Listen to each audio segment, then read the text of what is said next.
ایک سوال ہے کہ جب بندہ غسل کرتا ہے تو غسل کرنے کے بعد کیا اس کو دوبارہ وضو کرنے کی ضرورت ہے، یا جو اس نے غسل کیا ہے اسی میں اس کا وضو بھی ہو جائے گا؟ تو پہلے یہ سمجھ لیجیے کہ وضو ہے کیا۔ وضو ہے 4 اعضاء کو دھونا، یعنی 3 اعضاء کو دھونا اور ایک کا مسح کرنا۔ چہرہ دھونا، دونوں ہاتھ کونیوں سمیت دھونا، پاؤں دھونا اور سر کا مسح کرنا۔ اب یہ کسی بھی طریقے سے یہ دھل جائیں تو وضو ہو جائے گا۔ اب اگر ایک شخص نے غسل کیا تو غسل میں یہ چاروں اعضاء دھل گئے، سر پر بھی پانی آ گیا، چہرہ دھل گیا، ہاتھ اور پاؤں دھل گئے، تو اب اس کا وضو ہو گیا ہے۔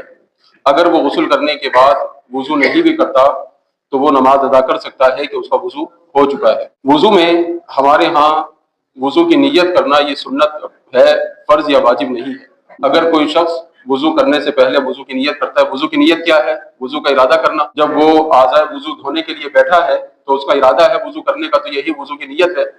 تو ہمارے ہاں یہ سنت ہے، فرض یا واجب نہیں ہے۔ اگر کوئی شخص نیت کے بغیر بھی وضو کرے گا، یعنی اعضاء وضو کو دھو لے گا، تو اس کا وضو ہو جائے گا۔ مثال کے طور پہ ایک شخص نہر کے کنارے جا رہا تھا، اس کا پاؤں پھسلا یا کسی نے اسے دھکا دیا، وہ نہر کے اندر گر گیا اور پورا وجود اس کا گیلا ہو گیا، اس کا وضو ہو گیا۔ سر تک پانی اس کا چلا گیا تو اس کا وضو ہو گیا، کیونکہ اعضاء وضو کا گیلا ہونا یہ وضو ہے۔ اب جب وہ نہر میں گرا، چاہے کسی نے دھکا دیا ہو یا وہ پاؤں پھسل کر گرا ہو یا ویسے ہی نہانے کے لیے اس نے ڈبکی لگائی ہے، تو اس کا وضو ہو گیا ہے۔ اسی طرح بعض اوقات شادی بیاہ کے موقع پر نہانے کا وقت نہیں ہوتا، آدمی ہاتھ منہ دھو لیتا ہے، اب وہ اپنے سر کے بال بھی گیلے کر لیتا ہے، ہاتھ کونیوں سمیت دھو لیتا ہے، چہرہ دھو لیتا ہے، پاؤں دھو لیتا ہے۔ وضو کی نیت نہیں ہے، اس نے تو شادی میں جانا ہے، لیکن یہ اعضاء وضو اس کے دھل چکے ہیں تو اس کا وضو ہو گیا ہے، اب وہ اس سے نماز ادا کر سکتا ہے۔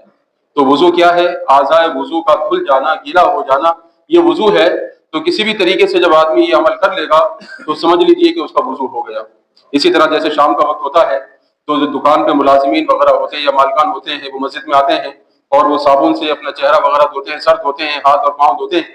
اگر انہوں نے ہاتھ کونیوں سے اوپر تک دھو لیے، کونیوں سمیت پاؤں ٹخنوں سے اوپر دھو لیے، چہرہ اور سر بھی اس نے دھو لیا، تو سمجھ لیں کہ اس کا وضو ہو گیا۔ باقی جو ہے کلی کرنا یہ سنت ہے، ناک میں پانی ڈالنا یہ سنت ہے، یہ کرنا بہتر ہے، کریں گے ثواب ملے گا۔ اگر بالفرض نہیں بھی کیا تو وضو ہو جاتا ہے۔ 4 اعضاء کو دھونا یہ وضو ہے۔ تو پھر یہ مسئلہ سمجھ میں آ گیا ہوگا کہ اگر کوئی شخص غسل کرتا ہے تو اسی حالت میں اس کا وضو بھی ہو جاتا ہے، بعد میں اس کو الگ سے وضو کرنے کی ضرورت نہیں ہے۔ لیکن اگر وہ ثواب کی نیت سے وضو کرنا چاہے تو وہ کر بھی سکتا ہے۔ ایسا نہیں ہے کہ وہ بعد میں وضو نہیں کر سکتا، وہ بعد میں وضو کر سکتا ہے، اس کو اجازت ہے۔ اور اگر وہ اسی غسل سے ہی نمازیں وغیرہ ادا کرے گا تو اس طریقے سے یہ وضو بھی اس کے لیے کافی ہے۔